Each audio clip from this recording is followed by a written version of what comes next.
Courtney, Kaplan.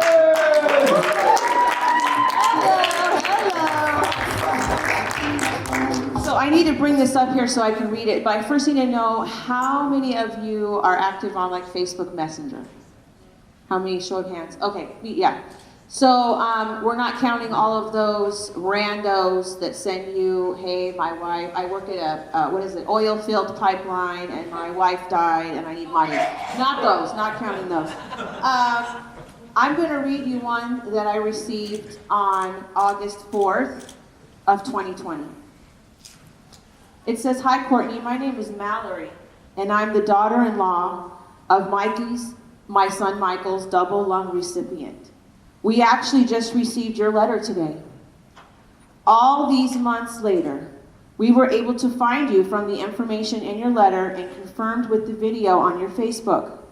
We were going to reach out, but we were advised to wait, as well as, how hard it has been to find the right words to say when you are given a second chance at life. My father-in-law's name is Harold, and he would love to speak with you if you are open. His phone number is. We can't wait to hear from you, learn more about Mikey, and welcome you to our family." Imagine after about a year and a half, it was about a year actually, after our honor walk at UMC Medical Center, and my son's organs were donated. 4 months later, and I took 4 months to gather my thoughts, my feelings, and figure out what had changed in my life. Because I will tell you, on May 17, 2019, when my son's tragic accident happened, I am comfortable to tell you and anyone that I died that day. It has taken me, and I am still on the journey of rebirth and reborn and trying to find who I am in his absence and with the loss of the grief. I remember sitting down, actually we were at the library with the kids, and I started writing. I hand wrote a 4-page letter introducing my son Michael and our family, welcoming them into our family, and it was important to me to get the point across how extremely important they are in my life. I had lost my son, but because of them, they carry a piece of him that I can, at that time, hopefully reach out and meet. A part of him that has given a family, a community, a person a second chance at life. I wanted to let them know what type of person, whose life were they sharing. Because of the rules with transplants, you are not allowed to put any identifiable information in a letter if you do so choose to write one.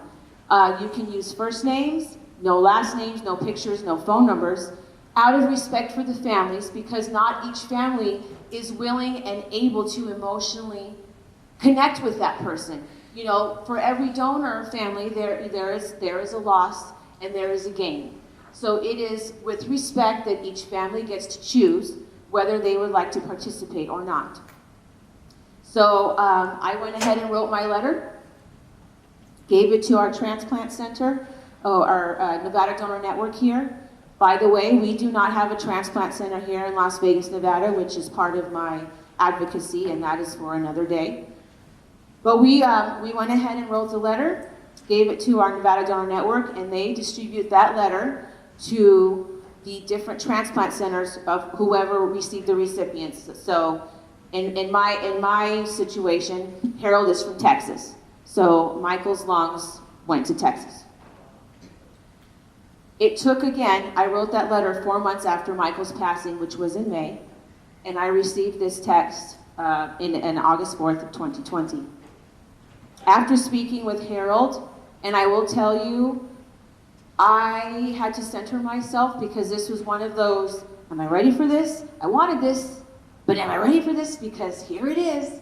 So I had this phone number, went ahead and dialed it, put it on speaker, and I will tell you you had me at hello. I heard him, hi, my name is Harold. Gone. I heard life passed through the phone. I heard my son's life come through this man. And we spent 2 hours on the phone with his family, learning about his detrimental diagnosis he'd been living with for so long. Mr. Harold is 61 years old. And at first I was like, 61? In my mind, I was like, well, maybe his lungs could have gone to someone younger, 61. What does that mean? This man was not going to see his only son get married in December. He had a month left to live if it wasn't for Michael's gift. Wow.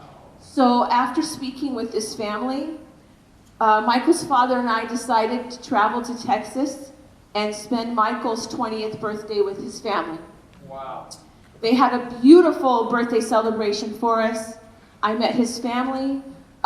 He welcomed us, and I am now to find out that he is going to be welcoming his first grandchild into the world in July. So I am so excited to be a part of this journey. And again, thank you so much for your time and attention. There's so much to this story.